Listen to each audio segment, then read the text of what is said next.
दिन में इंसानी, रात में भूतिया मोहल्ला। माँ, मुझे भूख लगी है।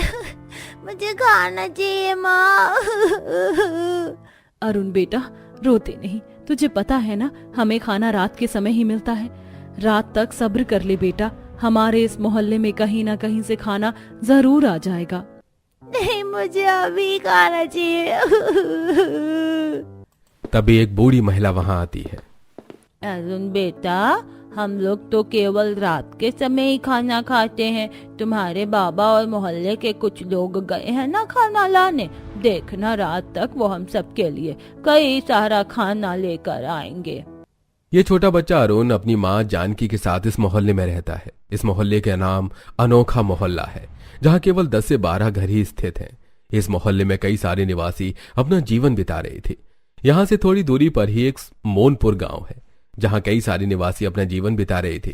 थोड़े समय बाद इस अनोखे मोहल्ले के गेट के बाहर एक सड़क है जो शहर और गांव की ओर जाती है। तभी दूर सामने इसी सड़क से एक कार तेज रफ्तार से चलते हुए आ रही थी। 4 घंटे से मैं गाड़ी चला रहा हूं, पर यह अतुल का शहर आ ही नहीं रहा है। रोहन, तुमने गाड़ी इस रास्ते से क्यों ले ली? हम हाईवे से डायरेक्ट जा सकते थे ना। निशा मैप के अनुसार ये रास्ता शॉर्टकट है, हम इस रास्ते से जल्दी पूना पहुंच जाएंगे। पता नहीं अतुल भी क्यों इतनी दूर पूना शहर चला गया। उसकी शादी के लिए हमें इतनी दूर जाना पड़ रहा है यार। क्या करें भाई, अब दोस्त की शादी है तो जाना तो पड़ेगा ही ना। यह है रोहन, जो शहर का निवासी है। रोहन अपने इन दोस्तों के साथ पूना शहर अपने एक दोस्त की शादी में जा रहा है। रोहन के साथ महेश, अजीत, निशा, रिया और पायल ये सब हैं। तभी रोहन की कार जैसे ही उस अनोखे मोहल्ले के करीब आती है, तभी अचानक कार रुक जाती है। अबे वो कार क्यों रोक दी? रोहन, पहले ही हमें लेट हो रहा है। अरे कार चालू नहीं हो रही है। तभी सारे दोस्त कार से बाहर निकलते हैं और रोहन कार को चेक करता है तो कार का इंजन पूरी तरह से जल चुका था। अरे यार, इस इंजन को तो अभी अभी चलना था। सबने पहले ही कहा था तुमसे रोहन कि इस रास्ते से मत चलो। देखो, हो गई ना आफत। अब यहाँ मैकेनिक कहाँ मिलेगा हमें? तभी सामने सड़क से एक बूढ़ा आदमी चलते हुए आता है। सुनिए अंकल जी, यहाँ कोई मैकेनिक मिलेगा? हमें अर्जेंट अपने दोस्त की शादी में शहर जाना है और हमारी कार खराब हो गई। बूढ़ा आदमी रोहन और उसके दोस्तों को हैरत भरी निगाहों से घूरे जा रहा था। ये हमें ऐसे घूर क्यों रहे हैं? बाबा, यहाँ आसपास कोई मैकेनिक मिलेगा क्या? यहाँ कोई मैकेनिक नहीं है। यहाँ से गांव थोड़ी दूरी पर है, पर वहां भी कोई मैकेनिक नहीं है। अरे यार, ये कहाँ फंस गए हम? अब हमारी गाड़ी कैसे ठीक होगी? यहाँ से थोड़ी दूरी पर एक अनोखा मोहल्ला है, वहां तुम्हें एक मैकेनिक जरूर मिल जाएगा। अरे वाह, चलो हम सब वहीं जाते हैं। सारे दोस्त सड़क से पैदल चलते हुए जाने लगते हैं। वो बूढ़ा आदमी कितना अजीब सा था ना। तभी पायल पीछे मुड़कर देखती है तो वो बूढ़ा आदमी वहां नहीं था। अरे, वो आदमी कहाँ गायब हो गया? अभी तो यही था वो, इतनी जल्दी कहाँ गायब हो गया? यह अनहोनी देखकर सारे दोस्त घबरा जाते हैं। रोहन, ये किस जगह फंसा दिया तूने हमें? तभी सब चलते हुए उसी अनोखे मोहल्ले के गेट के पास आते हैं। थैंक गॉड कि हम इस मोहल्ले के पास पहुंच गए। अंदर कई सारे लोग अपने अपने काम में लगे हुए थे। तभी रोहन और उसके दोस्त जैसे उस अनोखे मोहल्ले के गेट के अंदर प्रवेश करते हैं, तभी अचानक से वहां तेज तूफानी हवाएं चलने लगती हैं। अरे, ये तूफान कहाँ से आ गया? तूफान इतना जोरों का था कि रोहन और उसके दोस्तों की हालत खराब हो जाती है। तभी तूफान अचानक से थम जाता है। शुक्र है ये तूफान थम गया। तभी रोहन और सब सामने देखते हैं तो इस अनोखे मोहल्ले के निवासी रोहन और उसके दोस्त को हैरत भरी निगाहों से घूरे जा रहे थे। और वो बच्चा अरुण रोहन और उसके दोस्तों को देखकर जोर जोर से तालियां बजा रहा था। अरे, ये लोग हमें ऐसे घूर क्यों रहे हैं? और ये बच्चा हमें देखकर इतना खुश क्यों हो रहा है? मुझे तो ये इलाका ही ठीक नहीं लगता। गाइस, हम चलते हैं यहाँ से। डरो मत, ये सब लोग गांव के निवासी हैं और हम शहर के निवासी हैं, इसलिए हम सबको ऐसे हैरत भरी निगाहों से देख रहे हैं। चलो हम किसी से मैकेनिक का पता पूछते हैं। रोहन और सब अरुण और उसकी माँ जानकी के पास आते हैं। सुनिए बहन जी, यहाँ कोई मैकेनिक मिलेगा? हमारी कार खराब हो गई है। हाँ, यहाँ एक मैकेनिक है, पर वो रात को ही यहाँ आता है। रात में क्यों? उसकी दुकान शहर में है ना साहब, तो रात में ही वो यहाँ अपने घर आता है। अरे यार, अब रात तक हम यहाँ क्या करेंगे? तभी उस मोहल्ले के सारे निवासी वहां आते हैं। बेटा तुम लोग रात तक हमारे घर रुक जाओ। हाँ हाँ चलो, तुम सब काफी थक भी चुके हो तो तुम हमारे घर चलकर आराम कर लो। नहीं नहीं, तुम सब हमारे घर चलो, हम तुम्हें बढ़िया सा खाना खिलाएंगे। सारे लोग रोहन और उसके दोस्तों को अपने अपने घर चलने की बात कहते हैं। ये लोग कितने अच्छे हैं ना, ये हमें जानते भी नहीं है फिर भी हमारे प्रति ये कितना अपनापन जता रहे हैं। गांव के निवासी ऐसे ही होते हैं निशा। तभी इस मोहल्ले के सारे निवासी रोहन और उसके दोस्तों को एक सुंदर से कमरे में लेकर आते हैं। आप सब यहाँ आराम कीजिए, आपकी थकान भी दूर हो जाएगी। सब वहां से चले जाते हैं। अरे इन गांव वालों का प्रेम देखकर तो आंखें भर आई यार। चलो सब आराम करते हैं। तभी कमरे में अरुण आता है। अरुण के हाथ में एक बड़ी सी थाली थी और उस थाली के ऊपर एक लाल कपड़ा ढका हुआ था। मैंने आपके लिए खाना भेजा है। अपनी माँ को हमारी ओर से धन्यवाद कहना बेटा। ये तो हमारा फर्ज है, हम आपकी सेवा करेंगे तभी तो हमें अच्छा मेवा मिलेगा। कितना प्यारा बच्चा है ये। अरुण कपड़े से ढकी वो बड़ी सी थाली टेबल पर रखकर वहां से चला जाता है। बहुत जोरों की भूख लगी है यार, चलो खाना खाते हैं। तभी रोहन जैसे ही उस थाली के ऊपर से कपड़ा हटाता है तो उस थाली के अंदर इंसानों के कटे हुए कई सारे हाथ रखे हुए थे। यह देखकर रोहन और उसके दोस्तों की आंखें फटी की फटी रह जाती हैं। ये तो इंसानों के कटे हुए हाथ हैं। वो बच्चा हमें इंसानों के कटे हुए हाथ देकर चला गया। रोहन और उसके दोस्त काफी डर जाते हैं। तभी जानकी वहां आती है। अरे ये अरुण भी ना, साहब डरिए मत, ये सारे हाथ नकली हैं। क्या नकली है? वो क्या है ना साहब, हमारे इस मोहल्ले में रात के समय चोर आते हैं, इसलिए हम सब अपने घरों के आंगन में इन नकली इंसानों के हाथ रखते हैं ताकि चोर इन्हें देखकर डर जाएं और यहाँ से भाग जाएं। तुम्हारे इन नकली हाथों ने तो हमारी जान ही निकाल दी थी। हम सब कितना डर गए थे, अगर हमें कुछ हो जाता तो। हाँ। मेरे बच्चे को क्षमा कर दीजिए, अब वो ऐसा नहीं करेगा।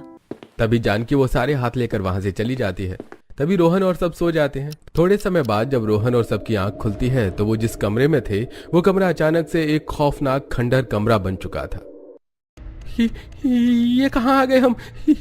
अरे ये तो खंडहर है। ये तो वही सुंदर सा कमरा है जिसमें हम आए थे, पर ये खंडहर कैसे बन गया? ये अनहोनी देखकर रोहन और उसके दोस्तों के होश उड़ जाते हैं। तभी सब बाहर आते हैं और बाहर अंधेरा हो चुका था और दिन में सुंदर सा दिखने वाला ये मोहल्ला अचानक से खौफनाक खंडहर बन चुका था। यहाँ कोई नहीं था, चारों ओर भयानक सन्नाटा छाया हुआ था। ये जगह इतनी खतरनाक खंडहर कैसे बन गई? ये कुत्ते इतनी भयानक तरीके से क्यों रो रहे हैं? मुझे बहुत डर लग रहा है दोस्तों। इस मोहल्ले के सारे लोग अचानक कहाँ गायब हो गए और ये जगह इतनी डरावनी कैसे बन गई? तभी सबको एक खंडहर घर के अंदर से कुछ लोगों के हंसने की आवाज आती है। आवाज उस घर से आ रही है। तभी रोहन और उसके दोस्त डरते डरते सामने एक खंडहर घर के अंदर जाते हैं तो अंदर अरुण और सारे मोहल्ले के निवासी बैठे आपस में हंसी मजाक कर रहे थे। अरे ये लोग इस खंडहर में बैठकर हंसी मजाक क्यों कर रहे हैं? तभी जानकी और सब रोहन और उसके दोस्तों को देखकर जोर जोर से हंसने लगते हैं। आप लोग हमें देखकर ऐसे हंस क्यों रहे हो? ये सब क्या है? ये जगह अचानक खंडहर और इतनी भयानक कैसे बन गई? तभी जानकी और इस मोहल्ले के सारे निवासी भयानक भूत चुड़ैल बन जाते हैं। ये सब तो भूत है। हाँ, हम सारे मोहल्ले वाले भयानक भूत और चुड़ैले हैं। अरे भागो यहाँ से। सब दौड़ते हुए इस अनोखे मोहल्ले के गेट के पास आते हैं। वो गेट खुला हुआ था पर जैसे ही वो गेट के बाहर जाने लगते हैं वो अचानक से रुक जाते हैं। ये क्या हो रहा है? हम इस गेट के बाहर क्यों नहीं जा पा रहे हैं? तभी पीछे वही सारे भयानक भूत और चुड़ैल आकर खड़े हो जाते हैं। एक बार तो इंसान हमारे इस भूतिया मोहल्ले में आ जाता है, वो यहाँ से जिंदा वापस नहीं जाता। अरे बाप रे, इस मोहल्ले में मेरी शादी होने वाली है और ये सारे प्रेत मेरे बाराती हैं। अब हम तुम्हें भी अपनी तरह भूत बनाकर तुम्हें मेरे बाराती बना देंगे। फिर क्या था, सारे चुड़ैल और भूत रोहन और उसके दोस्तों को मार देते हैं। अगले दिन सवेरे यह अनोखा मोहल्ला फिर से पहले की तरह नॉर्मल हो जाता है। सारे प्रेत फिर से इंसानी रूप में आ जाते हैं और सारे घर भी खंडर से नॉर्मल घर बन जाते हैं। इधर सड़क पर एक बस में कई सारे लोग बैठे थे। उस बस में एक दूल्हा दुल्हन नेहा अनुज थे। बाबा, ड्राइवर को बोल दीजिए कि आगे कोई ढाबा होगा तो बस रोक दे। इस बस में अनुज की बारात उसकी दुल्हन को विदा करके अनुज के घर ले जा रहे थे। तभी बस का ड्राइवर बस को मोहनपुर गांव के रास्ते की ओर ले जाता है। किसी से पूछ लेता हूँ कि यह रास्ता मोहनपुर गांव से होकर जाता है कि नहीं। तभी ड्राइवर बस रोक देता है तो सामने एक खेत में एक मजदूर महिला और एक आदमी काम कर रहे थे। अरे सुनो भाई, यह रास्ता मोहनपुर गांव होकर जाता है ना? साहब, इस रास्ते से मत जाइए, ये रास्ता बहुत खतरनाक है, आप हाईवे से होकर जाइए। अरे तुम बस इतना बताओ कि यह रास्ता मोहनपुर से होकर जाता है या नहीं? हाँ साहब। तभी ड्राइवर बस को मोहनपुर गांव की सड़क से ले जाने लगता है तो अनुज का पिता पीयूष ड्राइवर से कहता है, ड्राइवर, ये किस रास्ते से ले जा रहे हो तुम? साहब, ये शॉर्टकट रास्ता है, इस रास्ते से हमें ट्रैफिक भी नहीं मिलेगा और हम जल्दी घर पहुंच जाएंगे। तभी बस जैसे ही उस अनोखे मोहल्ले के करीब आती है तो अचानक से बस खराब हो जाती है और सारे लोग बस से बाहर निकल जाते हैं। अब यहां मैकेनिक कहां मिलेगा? तभी वहां निशा और रोहन आते हैं जो अब भूत बन चुके थे। दोनों आम इंसान के रूप में थे। अरे क्या हुआ भाई, बस खराब हो गई? हाँ, यहाँ कोई मैकेनिक मिलेगा? अरे लगता है आप दोनों की अभी शादी हुई है। देखिए यहाँ तो कोई मैकेनिक नहीं मिलेगा। यही पास में एक अनोखा मोहल्ला है, आप सब वहां चलकर आराम कीजिए। वहां एक मैकेनिक रहता है जो रात को आता है, वो आएगा तो वो आपकी बस ठीक कर देगा। तभी अनुज और सारे बाराती रोहन निशा के साथ उसी अनोखे भूतिया मोहल्ले में आ जाते हैं, जहां सब अनुज और सारे लोगों को एक बिल्डिंग के 5 कमरे आराम करने के लिए दे देते हैं। अनुज और नेहा एक कमरे में थे। अच्छा हुआ इन लोगों ने हमें अपने घर में आराम करने के लिए जगह दे दी। हाँ, वरना हमें बाहर सड़क पर ही रहना पड़ता। चलो अब थोड़ी देर आराम कर लेते हैं, रात को मैकेनिक आएगा तब हम यहाँ से चले जाएंगे।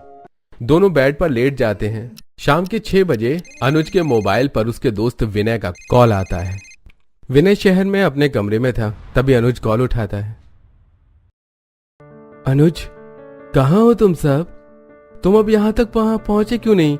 हम कब से तुम्हारे घर पहुंच गए हैं। तभी अनुज विनय को सारी बात बताता है।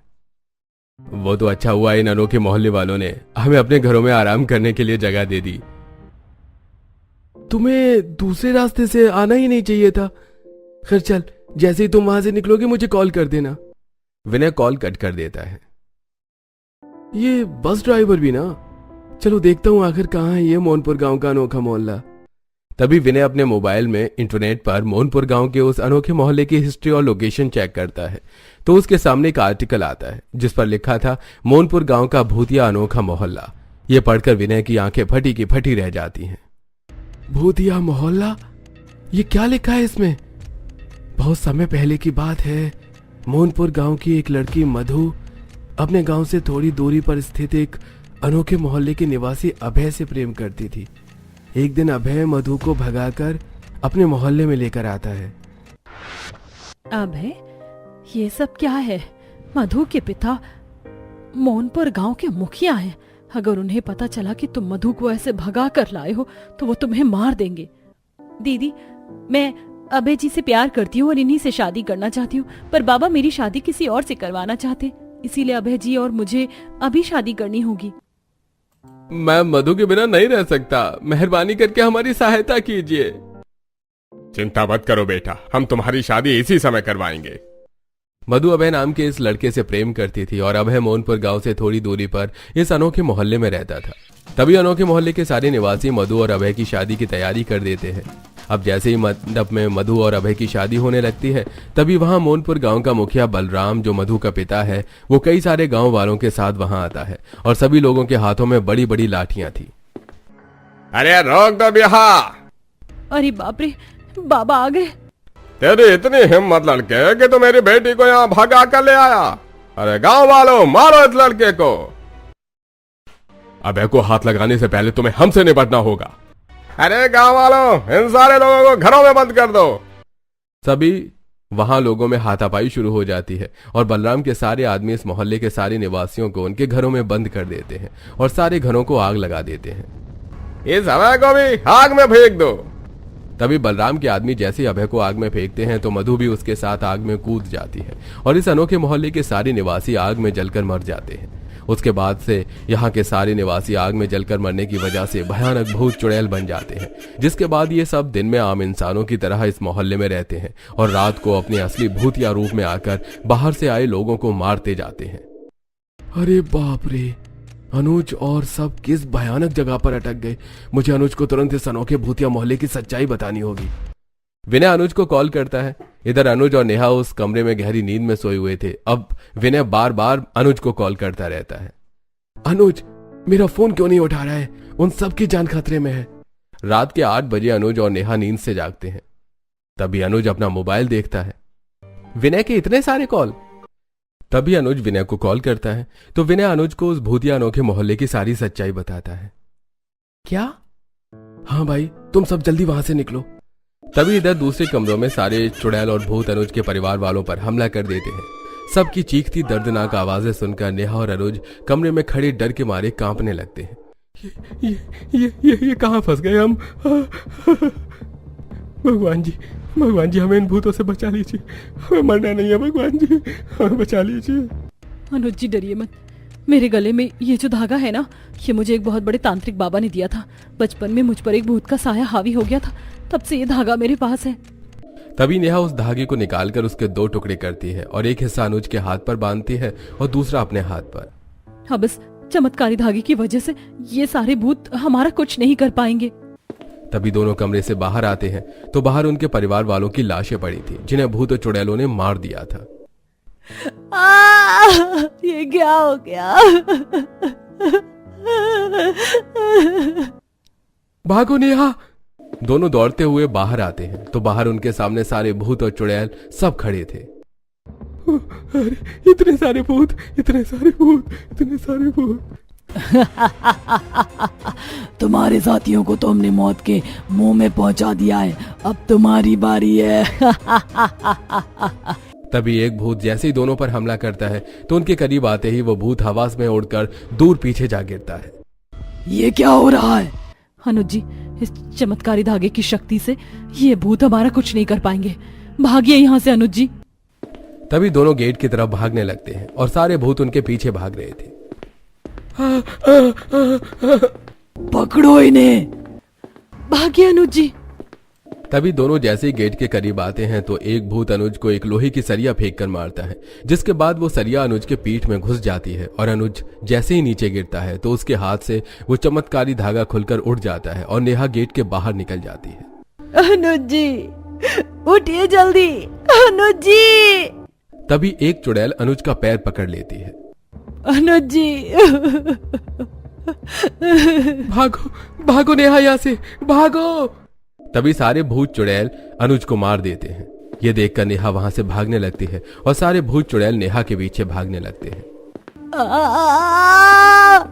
बचाओ। तभी नेहा मोनपुर गांव की ओर भाग जाती है। दोस्तों, अब क्या होगा? क्या नेहा अपने पति का बदला इन भूतों से ले पाएगी, या ये भूत आगे भी किसी और इंसानों को अपना शिकार बनाएंगे, या फिर नेहा इन भूतों का अंत करने के लिए कुछ करेगी? अब ये सारी बातें अगर आपको जानना है तो आपको कमेंट बॉक्स में इस कहानी के लिए दूसरा पार्ट लिखना होगा, जिसमें आपको इसके आगे की सारी कहानी पता चलेगी।